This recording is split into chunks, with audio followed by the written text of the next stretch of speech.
Buenas tardes, doctora. Pues el tema que me ha tocado exponer es sobre la semiología respiratoria. Siguiente. Antes de hablar sobre la semiología respiratoria, es importante recordar un poco de la anatomía del aparato respiratorio y básicamente para su estudio se lo ha dividido en una vía aérea alta que está constituida por lo que es la cavidad nasal, la faringe y la laringe y una vía aérea baja que se constituye por lo que es la tráquea, los bronquios y los alvéolos. Hay que tener en cuenta que existen particularidades de la anatomía en los lactantes, ya que los lactantes hasta los 3 meses suelen tener una respiración nasal exclusiva. Es decir, que van a respirar solamente con la nariz al momento de lo que hacerlo simultáneamente con lo que es la succión y la deglución. También hay que diferenciar la anatomía del adulto con un paciente pediátrico, puesto que la faringe de los niños van a diferenciarse por presentar la trompa de Eustaquio más horizontalizada, favoreciendo de esta manera diferentes procesos infecciosos por el cual cursa el niño, hasta llegar a lo que es la estructura anatómica del oído. Es muy frecuente encontrar este reflujo de leche a dicha estructura durante un proceso de alimentación o de lactancia. También en cuanto a la lengua, pues la lengua del lactante es más grande en proporción con lo que es la cavidad orofaringea con la del adulto. Es por esto que es más propenso a sufrir obstrucción de la vía aérea ante este tamaño de la lengua. También la laringe tiene forma de embudo en el paciente pediátrico a nivel de C3 y C4. Y otro aspecto anatómico importante a considerar es el diámetro del árbol traqueobronquial, puesto que tiene un diámetro y un tamaño menor en comparación con el adulto y por tanto pues se presta para presentarse un colapso dinámico de esta vía aérea, sumando aquello que aún no están desarrollados los cartílagos de soportes y las fibras musculares tienen un menor tono. Las costillas, en cuanto al tórax, son más horizontalizadas en un paciente pediátrico durante el primer año de vida y ya una vez que inicia la marcha el paciente pediátrico se van haciendo de forma oblicua. Es por esto que frente a un proceso obstructivo, va a haber un mayor aumento o se va a ver un aumento del trabajo ventilatorio, por lo que se conoce como una respiración paradójica, puesto que no están horizontalizadas las costillas en el tórax en el paciente pediátrico. Siguiente diapositiva. Ahora, revisar brevemente sobre la fisiología. El aparato respiratorio permite, pues, evidentemente, el intercambio gaseoso, la difusión de gases como es el oxígeno y el dióxido de carbono, el equilibrio ácido-base, lo hace removiendo el dióxido de carbono, la fonación, que específicamente es una función de la laringe, mecanismo de defensa ante exposición constante de microorganismos, ya sea bacterias, hongos, virus, partículas como el polvo o gases como el humo, el tabaco. Las vías aéreas pues tienen mecanismos de defensa, ya sea el moco, el transporte mucociliar, la tos, el estornudo. Y en cuanto al metabolismo, pues se ha destacado que el aparato respiratorio forma parte de lo que es el metabolismo, puesto que dentro de lo que son los neumocitos tipo 2 se da la síntesis de lo que se conoce como el surfactante. Siguiente diapositiva. Una vez recordado un poco de la anatomía y la fisiología, hablaremos de la semiología y dentro de aquello pues se debe hacer una historia clínica, la cual se constituye por lo que es la anamnesis, que comprende datos de filiación, antecedentes patológicos personales, como por ejemplo historia del embarazo, el parto, si fue un paciente pediátrico prematuro, si hubo necesidad de oxigenoterapia o intubación endotraqueal, el tipo de lactancia, el cribiado neonatal, la alimentación, las vacunas, alergias, si ha tenido cirugías previamente. En cuanto a los antecedentes familiares, si hay un cuadro antecedente familiar de fibrosis quística, neumopatías intersticiales, déficit de alfa-1 antitripsina y lo que es la tuberculosis. Y también realizar una encuesta social, que es un elemento importante dentro de la historia clínica, evaluar la procedencia y las posibles patologías endémicas de la misma, las características de la vivienda, el cuarto donde duerme el paciente, el contacto con mascotas, fumadores y alérgenos, así como también el estado socioeconómico. Siguiente diapositiva. También es importante conocer los signos y síntomas que se pueden presentar en relación al aparato respiratorio, y principalmente un síntoma es la disnea, que se define pues como esta sensación de falta de aire, una respiración anormal o incómoda, con la percepción de que hay un mayor trabajo respiratorio, que puede aparecer durante el reposo o con un grado de actividad física inferior a la esperada. Y de acuerdo pues a su característica puede ser considerada como una disnea de esfuerzo, lo que se conoce como ortognia, que es cuando la persona debe sentarse o ponerse de pie para poder respirar con comodidad, y la trepocnia, que es la intolerancia al decúbito lateral, generalmente izquierda, por la existencia de un derrame pleural. Y de allí es que parten las causas de lo que puede pues, generar la disnea, como por ejemplo alteraciones de la ventilación o difusión gaseosa pulmonar. Entre ellas pues está una hiperventilación sin trastorno respiratorio, que lo encabeza una patología neurógena, o a su vez pues, compensatoria en caso de una acidosis metabólica. Luego está lo que es la obstrucción de las vías aéreas en diferentes estructuras que componen el aparato respiratorio, ya sea nasal, faringea, laringe o traqueal. Ante una insuficiencia alveolar, como por ejemplo un edema alveolar o un colapso alveolar, también pueden haber causas como alteraciones de la perfusión pulmonar, como una embolia pulmonar, hipertensión pulmonar, alteraciones en el transporte sanguíneo de oxígeno a lo que son los tejidos, como por ejemplo una anemia, y alteraciones ya propiamente de lo que son la respiración celular, o sea, de las células. Siguiente diapositiva. Otro signo que encabezan a estos diferentes signos y síntomas clásicos del aparato respiratorio es la tos, que es un reflejo o un acto reflejo del aparato respiratorio cuya función es expulsar bruscamente cualquier contenido de la vía aérea considerado como extraño dentro del organismo, a través pues, de contracción enérgica de lo que son los músculos torácicos y abdominales, que sucede en una inspiración profunda. Por tanto, se considera que existen receptores que permiten o que permiten la procedencia de la tos, pues, en donde son las estructuras de la laringe, tráquea, bronquios y lo que son las pleuras parietal. Ahora hay diferentes tipos de tos. Tos seco irritativa es considerado, sugiere lo que es un proceso de tipo viral. La tos paroxística está acompañada de repeticiones, por ejemplo, en patologías como tuberculosis. Tos convulsa, que es cuando siente el paciente pediátrico un dolor retroesternal, hablando ya de un niño mayor, o en casos de lactantes, pues existen llanto. La tos seca nocturna,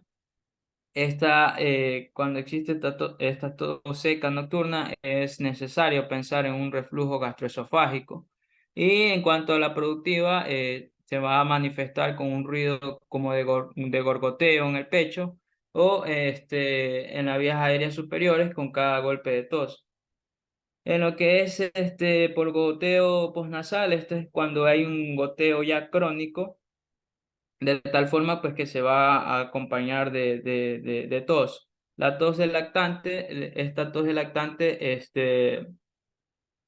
por inhalación de leche hacia lo que son el árbol traqueobronquial, y es causa frecuente y es a menudo inadvertida ante la tos en la lactancia. La tos alérgica, esta se presenta en ciertas épocas del año la tos aisladas o en quintas, son características de infecciones respiratorias que despierta el niño y de tal forma que lo obliga a sentarse en la cama, por ejemplo, en un proceso patológico de coqueluche o en un proceso patológico de pertusis. Y la tos pobre o débil es cuando existe alguna enfermedad neuromuscular que no permita de tal forma que se desarrolle el proceso de la tos como un proceso brusco. Y se puede presentar una poliomielitis o una miopatía. En cuanto a la cianosis, el concepto cianosis es coloración azulada de la piel y mucosa cuando la hemoglobina reducida es mayor de 5 miligramos por decilitro y esta puede ser central o periférica. Y dentro de las causas pues está la hipoventilación alveolar aguda o crónica, alteración de lo que es la ventilación y perfusión, un cortocircuito de izquierda a derecha, ya esto sería más causa de una cardiopatía congénita o alteración de la perfusión pulmonar. Siguiente diapositiva. En cuanto al dolor torácico, siempre se debe asociar con presencia de pleuritis, esofagitis, pericarditis, patologías de la pared torácica, es decir, hacer un diagnóstico diferencial. Ya en la expectoración debe valorarse en cuanto a volumen, color, viscosidad y también el olor. En los niños pequeños no está presente ya que la depuración mucociliar moviliza estas secreciones hasta la glotis y por lo general son deglutidos por los niños pequeños. Y puede ser purulenta en trastornos infecciosos bajos, hemoctoica en proceso de tuberculosis, cuerpo extraño, bronquiectasia, mucoviscidosis y lo que es la hemosiderosis pulmonar. Siguiente diapositiva. En fiebre, la fiebre puede estar presente en cualquier proceso respiratorio independientemente de su etiología. Y siempre se debe considerar que ante procesos crónicos no se va a detectar fiebre. Y en procesos como por ejemplo la tuberculosis puede haber un proceso subfebril o presentarse lo que son las febrículas. La hemoptisis es la expectoración de sangre o de esputo teñido de sangre y la epístasis es el sangrado proveniente de las fosas nasales. Siguiente diapositiva.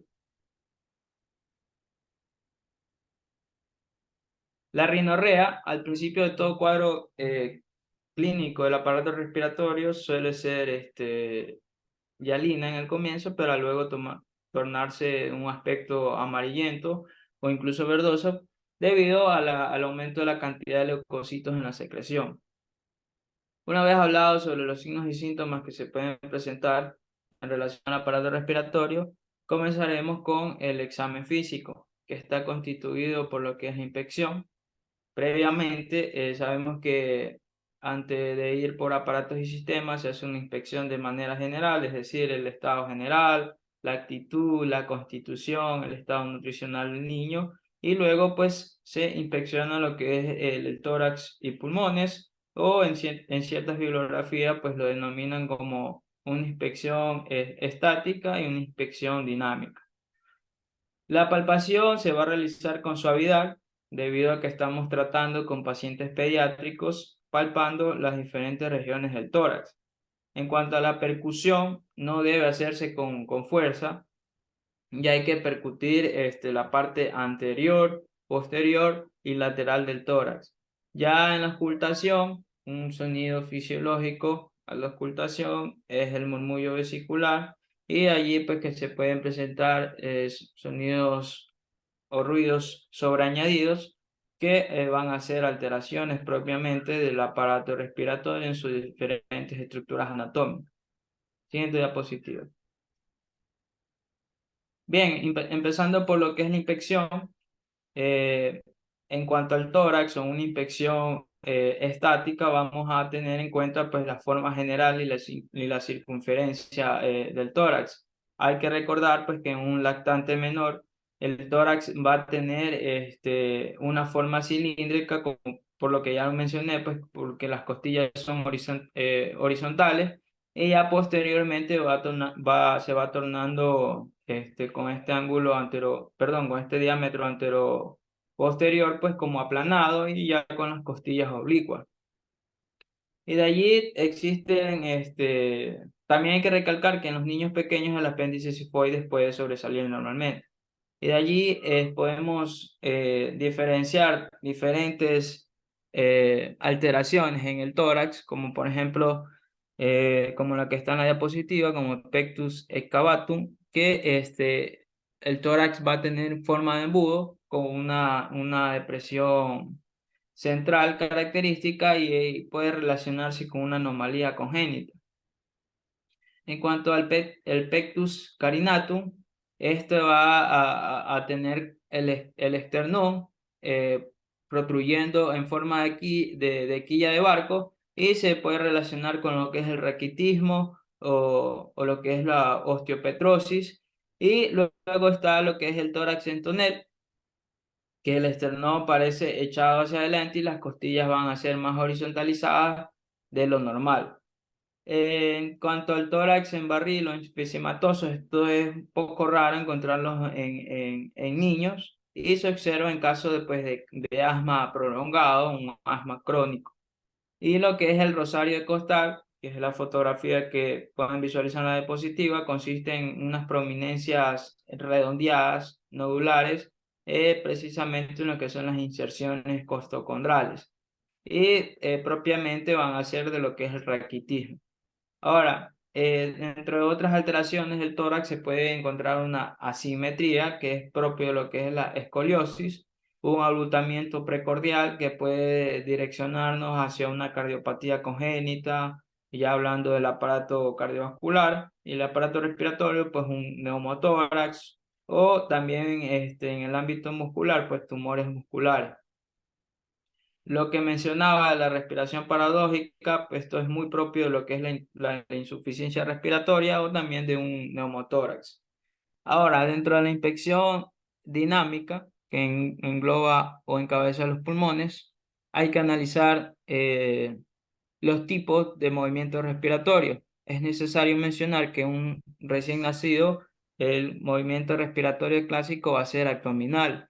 En el preescolar ya se va haciendo un poco tóraco-abdominal y ya en paciente escolar se afianza como tóraco-abdominal y ya en el adolescente pues el movimiento respiratorio va a ser netamente torácico. En cuanto al patrón respiratorio, hay que considerar que en el prematuro y en el recién nacido puede presentarse una respiración de Cheyne-Stokes y esto puede permanecer o ser permanente hasta los 3, 4 meses, pero ya de aquí más de 4 meses pues ya debería haber una respiración regular. Ahora, existen diferentes patrones respiratorios, uno ya lo mencioné, respiración de Cheyne-Stokes, que van a ser patrones respiratorios anormales. La respiración de Cheyne-Stokes son periodos de respiración rápida y profunda, alternando con periodos de apnea. Otra patrón respiratorio anormal es la respiración de Biot, que son movimientos respiratorios lentos, espasmódicos, alternando con periodos de apneas, y esto puede referenciarse a una lesión del sistema nervioso central que afectan al centro respiratorio, como por ejemplo en la patología de encefalitis. Ya en la respiración de Kussmaul son movimientos respiratorios lentos y profundos. Hay que analizar también lo que es la frecuencia respiratoria. Existen diferentes parámetros de la frecuencia respiratoria. Por ejemplo, en el recién nacido, la frecuencia respiratoria va a ser entre 30 y 50 respiraciones por minuto. A los 6 meses va a ser entre 20 y 40, con un paciente pediátrico de edad de 1 a 2 años, de 20 a 30, de 2 a 6 años, de 15 a 25 y mayor de 6 años, de 13 a 20. En cuanto a la profundidad de la respiración o la amplitud de la respiración, en el niño pequeño, escuchar la respiración con la campana del estetoscopio colocado en la boca o en la nariz va a permitir de mejor manera estimar la frecuencia y la profundidad de la respiración y distinguir los sonidos originados en la vía respiratoria superiores. Ahora, si existe una respiración superficial, se va a denominar como hiposmia. Si existe una respiración profunda, se va a denominar como hipernia. En cuanto a una patología que es frecuente encontrar en relación a esta infección dinámica de los pulmones, pues es la dificultad respiratoria, que es cuando existe por parte del paciente pediátrico un esfuerzo para respirar. Se le, se, se le dificulta respirar y está dada precisamente por una obstrucción de las vías aéreas en general o por diversos procesos restrictivos. Siguiente diapositiva. Y existe la escala de Silverman o el test de Silverman que ayuda a evaluar a lo que es la dificultad respiratoria y se realiza mediante puntuación con diferentes signos clínicos como el aleteo nasal, quejido expiratorio, tiraje intercostal, retracción external y disociación toracoabdominal. Siguiente diapositiva. En cuanto a la palpación, nos sirve para confirmar o descartar las manifestaciones observadas en la inspección y se hace a nivel superficial buscando ya sea masas, abombamientos, rebordes óseos, ganglios o alteraciones táctiles ya sea dolorosas y térmicas. Vamos a empezar primero por lo que es la movilidad torácica. Se palpan las bases mientras existe el proceso de la respiración. Y luego se palpan los vértices pues, con las maniobras de Rowa, que es ubicando pues, las manos o apoyando las manos en los vértices y pulgares coincidiendo en la séptima vértebra cervical. La palpación también se puede realizar en busca de neuropatías en la zona submaxilar, cuello, axilas, hacia el cuello, y lo que son puntos dolorosos como la unión condroesternal, crepitación ósea, o ya sean fracturas de costillas y clavículas, y crepitación gaseosa que puede existir en un traumatismo torácico, fractura costal, herida incisional, neumotórax o neumomediastino. El frémito son soplos que se pueden palpar en el tórax y se lo puede hacer con el niño llorando o hablando. Cuando existe una disminución del frémito hay obstrucción de las vías aéreas, por ejemplo en caso de un derrame pleural. Cuando existe un frémito tosco nos hace pensar en una infección de las vías aéreas altas, y cuando existe un frémito ausente vamos a pensar en una infección de las vías aéreas bajas. Siguiente diapositiva.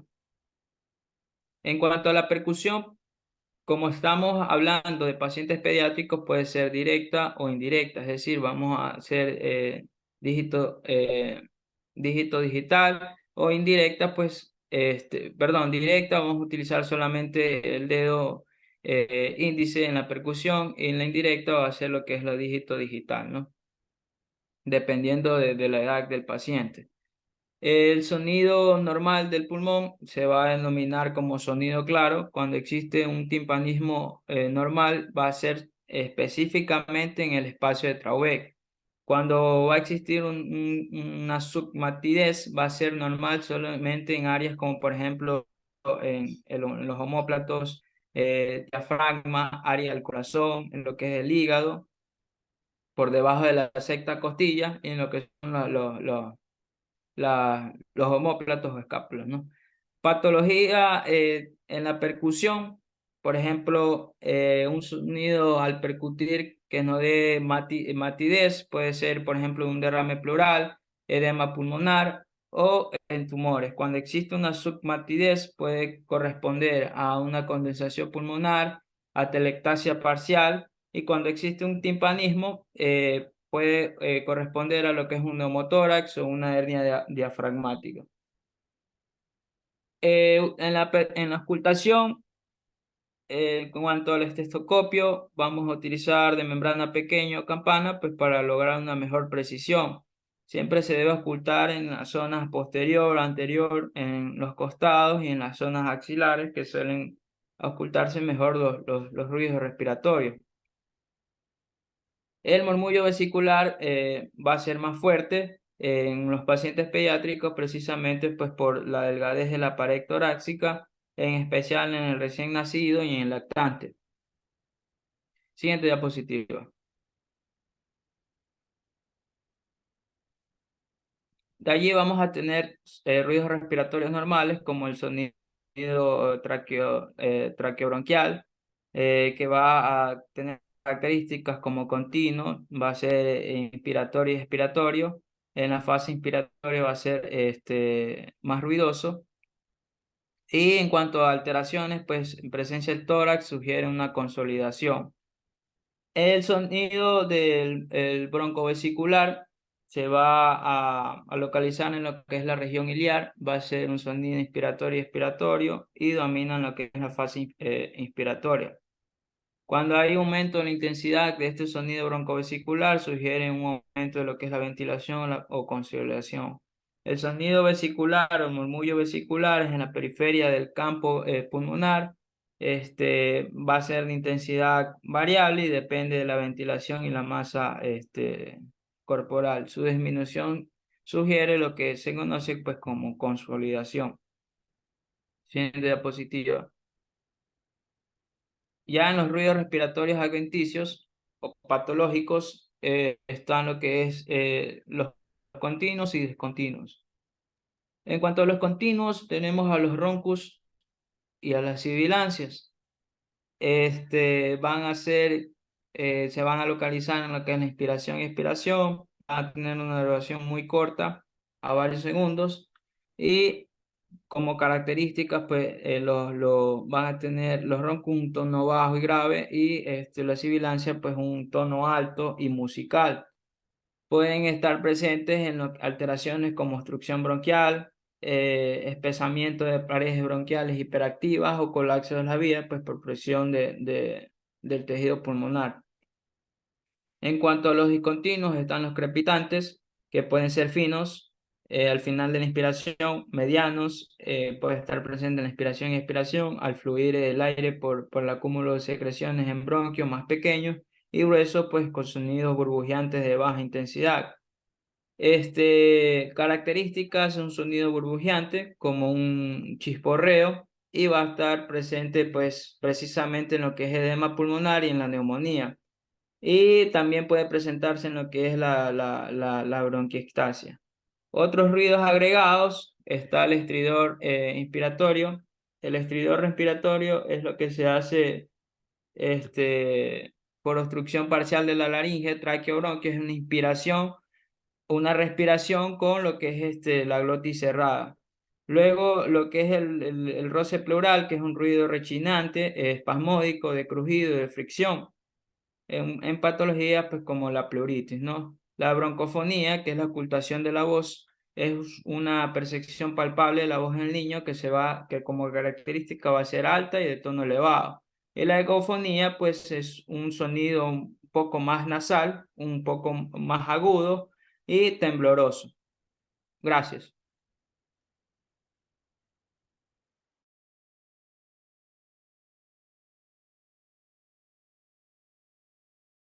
Respiratoria,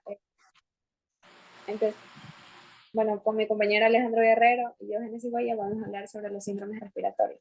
Empezando por la infección respiratoria aguda de las vías tanto altas como bajas. Estas infecciones, también denominadas por sus siglas IRA, son aquellas que afectan las estructuras del aparato respiratorio y tienen una duración de entre 7 a 14 días, incluso llegar hasta las 4 semanas.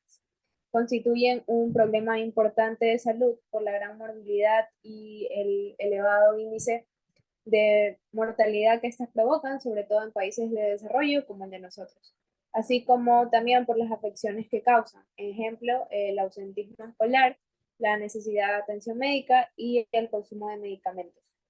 Dentro de su epidemiología encontramos que las IRA representan del 50 al 70% de todas las consultas en pediatría y del 30 al 60% de las hospitalizaciones. En el Ecuador va desde pacientes desde los 0 años hasta los 15 años y consiste en un predominio de la etiología viral en menores a 3 años.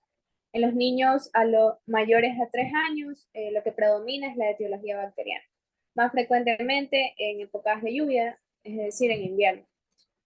También es importante recalcar que existe un bajo cumplimiento de la vacuna antigripal en zonas rurales. Dentro de su clasificación, las vamos a clasificar mediante su anatomía, por así decirlo, tenemos las ira altas y las ira bajas. Ira altas del lado izquierdo tenemos a las complicadas y a las no complicadas. Dentro de las no complicadas destacan la rinofaringitis aguda y la faringoamigdalitis con ulceraciones o vesículas. Y las complicadas, la adenoiditis, la otitis media y la sinusitis. Y en la ira baja del lado derecho tenemos las no complicadas, que incluye el croup infeccioso. Aquí entran las laringitis, las bronquitis, las bronquiolitis y las neumonías. Siguiente diapositiva. Empezando por las infecciones respiratorias agudas altas, aquí tenemos la rinofaringitis aguda, que es también denominada como el catarro común. Aquí los niños que la presentan con mayor frecuencia son los niños entre 3, perdón, los niños que presentan estas infecciones la presentan entre 3 a 8 episodios anuales, con más frecuencia en los niños preescolares que en el grupo escolar. Son más comunes en el invierno y en la época de lluvias. Dentro de su etiología tenemos la viral, que destacan el rinovirus y el coronavirus, el bacteriano, que destacan el Mycoplasma pneumoniae, la clamidia, el estreptococo A hemolítico del grupo A, y dentro de su clínica, aquí encontramos dos grupos por edad. Los menores a 6 meses y los mayores a 6 meses hasta los 3 años. En los niños menores a 6 meses encontramos obstrucción y secreción nasal sin fiebre. Y en el otro grupo vamos a poder encontrar una orofaringe enrojecida, sin secreciones purulentas ni exudadas en las amígdalas. Algo importante del primer grupo es que estos se suelen presentar sin fiebre. En cambio, el segundo grupo suelen tener fiebre que puede llegar hasta los 40 grados y tiene una duración de 2 a 3 días. Se presentan irritables, tienen anorexia, dificultad para conciliar el sueño y falta de apetito. Su diagnóstico es basándose en la sintomatología y el tratamiento se trata de el reposo e ingerir líquidos. Siguiente diapositiva. Ahora tenemos las infecciones respiratorias altas, las complicadas, tenemos la adenoiditis aguda y la sinusitis aguda. La adenoiditis aguda, esta va a ser la infección del tejido linfático que ocupa el cabo nasofaringeo y que forma parte del anillo linfóide de Waldeyer. Dentro de su etiología, esta puede ser bacteriana, viral o mixta. La bacteriana destacan el estreptococo beta hemolítico, el neumococo y el estafilococo. Dentro del cuadro clínico vamos a encontrar a los niños con fiebre alta y sostenida, obstrucción, que es la que podemos ver en la foto, que dificulta la lactancia y el sueño, voz nasal y respiración ruidosa. También aliento fétido, tos molesta y persistente. El tratamiento es sintomático e incluye antibiótico terapia. Del lado derecho tenemos la sinusitis aguda. Esta es la inflamación de los senos, los antros maxilares y las celdas etmoidales. Estas sabemos que se neumatizan desde el nacimiento y pueden llegar a albergar infección.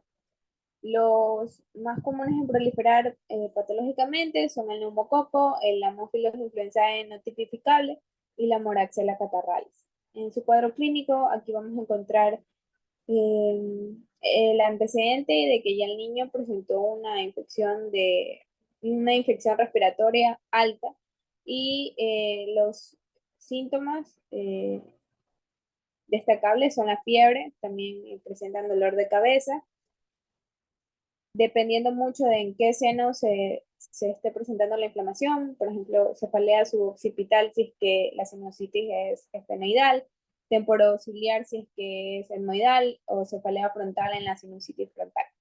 También secreción purulenta nasal, edema y enrojecimiento periorbitario en los lactantes.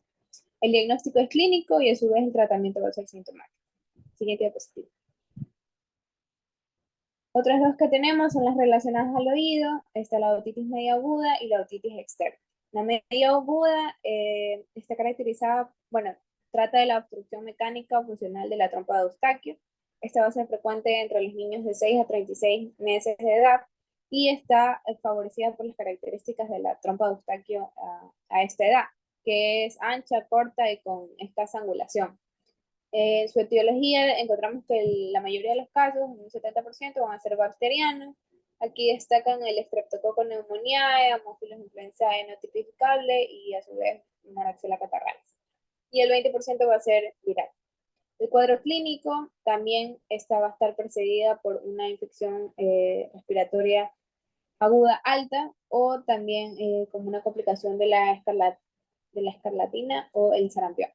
Aquí se va a caracterizar porque el niño presenta fiebre avanzada, otalgia. Esto en el lactante, como no puede hablar y expresar, se puede identificar mediante el llanto y la irritabilidad que presenta el niño. Y también porque se va a afectar el pabellón